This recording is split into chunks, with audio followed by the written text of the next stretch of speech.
અલ્યા બળાબા ચમ ઉદાસ બેઠા હો? ડોહી પિયર જતી રહી હું? ડોહી પિયરજી એના કારણે ઉદાસ નહીં તો પાસે ચમ ઉતરેલી કઢી જેવું મોઢું કર્યું? અલ્યા કનકડો ચમ હું થયું કનકડા? કનકડો અલ્યા કો તો ખરા કનકડા હું થયું? કનકડો કિડનેપ થઈ ગયો. તે એમાં શું થઈ ગયું? હમણાં તારી ડોહી કિડનેપ થઈ ગઈ હોત? હાય હાય મારી ડોહી કિડનેપ થઈ. મને તો ખાવાનું નહીં ભાવે. પહેલી એક તમને વાત કહી દઉં કે મારી ડોહીને કોઈ કિડનેપ ના કરી કે તારી ડોહીમાં એવું શું હતું કોઈ કિડનેપ ના કરી કે એનું કારણ એક જ છે. શું? મૂળા. મૂળા ખાય માં ડોહી. તમારા ડોહી તો તોય મૂળા ખાય. મારા ડોહી તો ખોણ સિવાય કોઈ ખાતી જ નહીં. બરાબર તમારા ડોહી ઢોર છે તે ખોણ ખવડાવો? અલા શેકાઈ જેલા પોપકોર્ન આખા ગોમને ખબર છે કે બળવાન ડોહીનો મોગળી કરવી અને કુવામાં પડવું એ હરખું જ છે. પણ હું ચો હાલ કુવામાં પડ્યો. એ બબલા તને એક વાત કહી દઉં કે મારામાં ને લપકા ના કરવાના.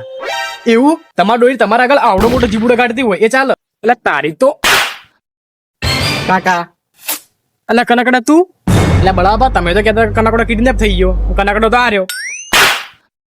એટલે કનકડા તને તો દેવલાએ કિડનેપ કર્યો તો તું બચી ચીતા જ્યો. હું કિડનેપ થયો તો ઓહો પેલા દેવલાનો ફોન આવ્યો તો કે મેં કનકડા કિડનેપ કર્યો છે. ઓહો કાકા મને દેવલાએ કિડનેપ કર્યો તો. આજ તો દેવલા એના છોકરા કાને મોકલી જ દઉં. હેડ બબલા ઉભા રહો કાકા. દેવલાને તો પોલીસ પકડીને લઈ જઈએ. પોલીસ પકડીને લઈ જઈ? પણ ચમ? કાકા તમને ફોન પર ધમકી આલતો હતો ને એટલે એ વાતની ખબર પોલીસ ન પડી ગઈ એટલે એના કિડનેપ કરી નાખ્યો. તો હેડ આપણે દેવલાને મળીને આવીએ. કાકા ઉભા રહો હાલ તમે જેલમાંથી ભાગીને આવ્યા અને જો તમે જાઓ ને પોલીસ તમને ભાડી જાય ને તો પાછા તમને જેલમાં બંધ કરી દે. કનકડા તા વાત તો સાચી હો. હા હેડો તાં ઘેર. ઘેર? તું તો ખેતરમાં જતો હતો. ઓહ માર સાચું ખેતરમાં જવાનું. બબલા મને એવું લાગે કે તારા મગજમાં પાણી ભરાઈ ગયું એટલે પાણી ખાલે કરી દેજે.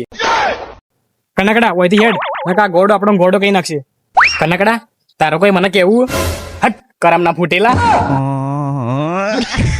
મારી વાત ઓભળ આવતા મહિને તને બધા પૈસા આલી દઈએ પણ તમે તો આવતા મહિને કરીને 5 વાર કાઢ્યો. તમે શું કરા ખોટું લગાડો? હું તમને આવતા મહિને નક્કી પૈસા આલી દઈએ. સારું હેડ.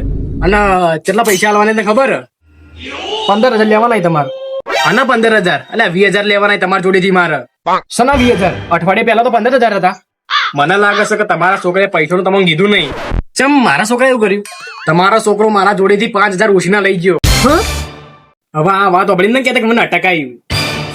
અલે તો અચ્ચુબાની ડોહીની યાદ આવી ગઈ હતી. એ તો મને ખબર હે ડોહીની યાદ આવી.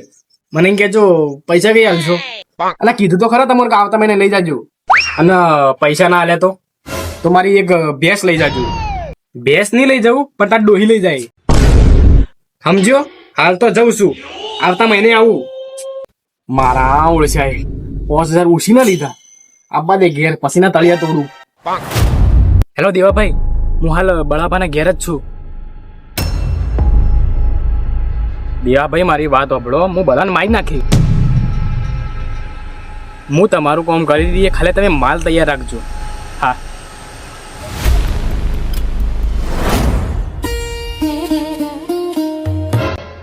બળાભા આવો મીઠું મકવાણા કેમ છો? ચમ અચાનક અમારા ઘેર?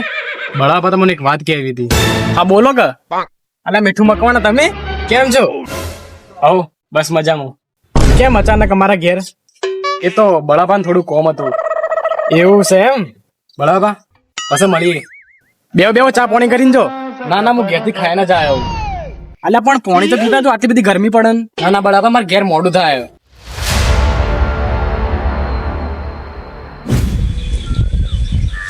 મીઠું મકવાણા મારી કનકડાની વાત બળવાન કહેતો હતો. તમે કોણ? દેવો. જો તું કનકડા ફોન પર વાત કરતો હતો એને તો તું જોઈ ગયો હતો. પણ એ તો બળાબા વિશે ચી વાતો કરતો હતો. એ સાચી વાત તો કહેતો હતો. બળવાન મારી નાખવાનો. એને મારા 2 છોકરા મારી નાખ્યા. એનો બદલો તો હું લઈએ જ. તમારા છોકરાઓને બળાભાઈ નહીં માર્યા? લોકોને માર્યા. વે માર્યા? જીનાભા. શું? તમારા છોકરાઓને જીનાભાઈ માર્યા? જીનાભાઈ મારે તો બળવાન બચાવવા માટે જૂઠો તો નહીં બોલતો ને? દિયાભાઈ હું સાચું કહું. જો આ તારી વાત ખોટી નીકળી તો બંદૂકની ગોળી મારી અને જીવ તારો. હા પણ જીનાભા શું કરશો? એને મોહણો મોકલી દઉં. પણ જીનાભા હોય તાણક. ચમ હોય એટલે? એ તો એવાના મોમાના ઘેરી. એ જીનાભાઈ નો નંબર છે? નંબર તો નહીં. લે આ હું આલું નંબર.